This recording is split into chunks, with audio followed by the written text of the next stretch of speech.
Его невозможно не заметить или перепутать с кем-то другим. Его видно издалека.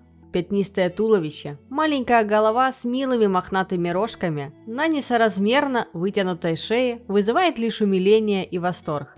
Всем привет! Добро пожаловать на мой канал, берите вкусняшки и мы начинаем! Как вы уже догадались, в сегодняшнем видео речь пойдет о прекрасных жирафах. Проживают они в Африке. Это единственный континент, где можно их встретить в естественной среде обитания.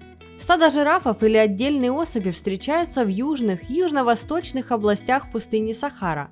Кроме этого, они стали обитать на еще более засушливых участках африканской земли, где не живут люди. Благодаря своему телу и небольшому потреблению воды, эти млекопитающие комфортно существуют в редколесье Африки.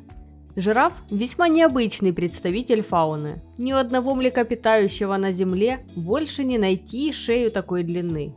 Казалось бы, она должна иметь особенное строение, но нет, она также имеет 6 шейных позвонков, как и у любого другого млекопитающего. Длина каждого из них составляет 25 см.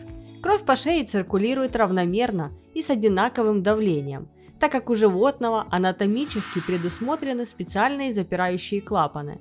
Они находятся в главной шейной артерии. Так как у жирафов высокий рост и длинная шея, их система кровообращения работает с повышенной нагрузкой, поэтому сердце у жирафов очень сильное.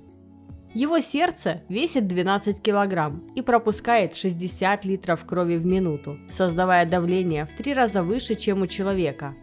Но даже такое сильное сердце, как у жирафа, не может вынести перегрузок, если животное будет резко опускать и поднимать голову. Природа позаботилась о том, чтобы такие нагрузки не имели печальных последствий и сделала кровь жирафа более густой. Рост жирафа достигает 6 метров при весе 1200 кг. Самым близким родственником является лесной жираф окапи, а самым дальним – олень. Говоря о жирафе, нельзя не упомянуть его глаза, так как у него безупречное зрение, а длинная шея помогает увеличить обзор вокруг себя. Поэтому приближающуюся опасность он замечает даже на расстоянии 2 километров. Кроме прекрасного зрения, у жирафа еще очень развит слух. Если они слышат какой-то подозрительный звук, то могут сразу кинуться в бега. На первый взгляд жираф выглядит достаточно неуклюже, но они могут развивать скорость до 60 км в час. Передвигаются они скачками до 5 метров. Млекопитающее может перепрыгивать преграды высотой 1,5 метра. Также на голове, как у самца, так и у самки, есть осиконы. Пара, иногда 2 пары, покрытые мехом. Часто по центру лба наблюдается костный нарост, похожий на еще один рог. У жирафа довольно интересный язык, длинный и очень мускулистый. Он позволяет животному захватывать ветки деревьев на большой высоте, высовываясь при этом на 45 сантиметров. Таким длинным языком жирафы даже могут чистить собственные уши. Многих людей интересует вопрос, как и сколько спит жираф. Все очень просто. Он сворачивается калачиком и кладет голову себе на крестец.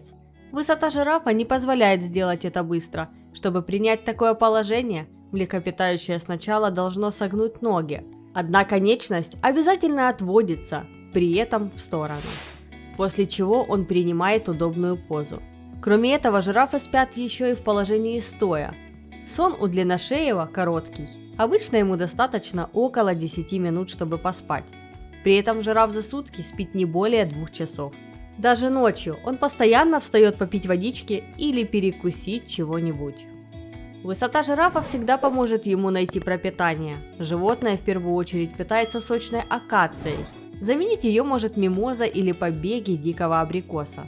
Пища, которую ест жираф, может достигать в сутки до 30 кг веса, поэтому он проводит за ее добыванием и пережевыванием от 16 до 20 часов в день.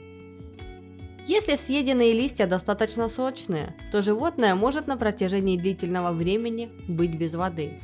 Для того, чтобы попить, жираф должен достаточно широко расставить ноги и наклонить голову к водоему.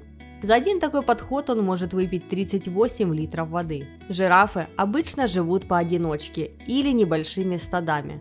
Часто селятся рядом с антилопами или зебрами для большей безопасности.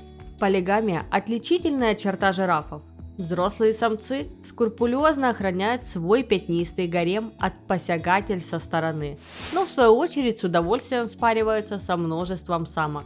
Располагающим сезоном для размножения считается пора дождей в Африке с июля по сентябрь. Сам процесс спаривания настолько высоких животных происходит весьма театрально. Самцы изначально анализируют готовность самки по запаху ее мочи, после чего трутся головой о крестец самки и укладывают голову на ее спину.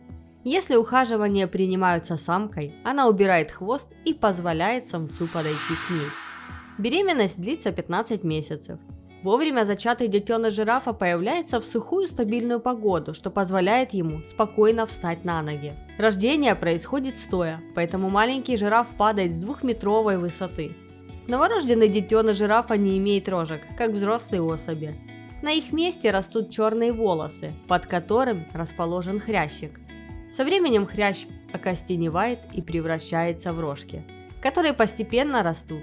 Черная шерсть на голове жирафенка тоже со временем исчезает. Новорожденный жираф весит 100 кг и достигает в высоту 1,5 метра.